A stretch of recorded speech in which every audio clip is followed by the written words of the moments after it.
Greetings, sir and sirettes, and welcome to a bit of an odd video with Sly the Spire. So this is going to be just showcasing the end boss using the second character, the Silent. Now, I've tried a few times and failed to get the Silent all the way until the end, and then this happened, and it was just so much fun. Even though I misplayed all the way through the game, I was just having so much fun by the end. I ended up recording the last boss, sadly with no voice or anything, but hopefully it will be a lot of fun to watch, even if it is incredibly confusing. So the build ended up being really heavy into discard and draw. So constantly drawing from the deck, constantly discarding cards. Some of the cards would have effects, such as deal 7 damage if this card is discarded, and because in this game you can choose the cards which you remove, well, it got really insane really fast, with tens of cards being played per turn,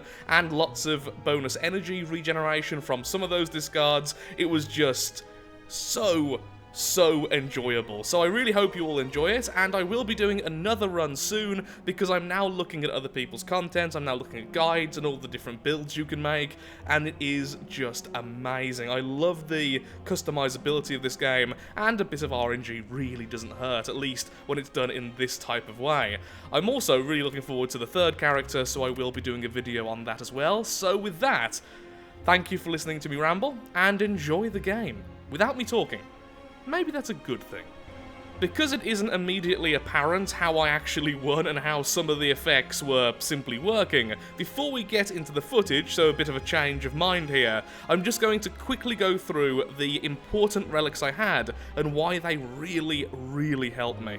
The first and most important relic I had, which made this work so well, is the Tough Bandages. Whenever you discard a card during your turn, gain 3 block. As you can imagine, that gets really out of hand when you're discarding over 10 cards per turn. It's just really helpful, so when you're doing damage with several of the discard attacks, you still gain block, and then when you discard to activate the effects of the discardable cards, you're still gaining block, and therefore you're just carrying on more and more and more. Secondly, the Unceasing Top. Whenever you have no cards in hand during your turn, draw a card. This was far more for leading up into the boss battle, all of the enemies before.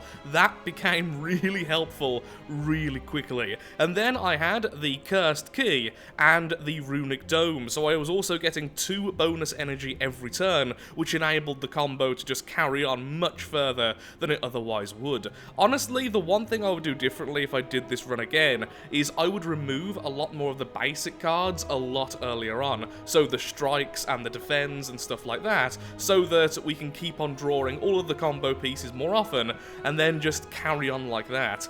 Sadly, that wasn't quite the case this time around. And finally, Bottled Lightning and Mercury Hourglass. So the Bottled Lightning simply allowed me to have preparations in my starting hand every single time, although saying that it may have been acrobatics instead. Either way, one of the card draw and discard cards, just guaranteeing at least one of them, really helped, because earlier on, without this, I kept on drawing all of the non-combo cards and then dying, well, almost dying, very early on.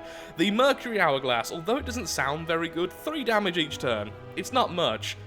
It really helped, and maybe more so getting up to the last boss, similar to the Bottled Lightning, but over the course of those turns, it just helps the battles to last that little bit less, and because of that, you don't have to keep on getting lucky with the draws. And honestly, if I were to remove all the worthless strikes and defends, maybe I wouldn't have needed that luck. Anyway, enjoy the footage, hopefully you will. I had a lot of fun recording it, and I will be doing more runs very soon. Thank you for watching, and enjoy.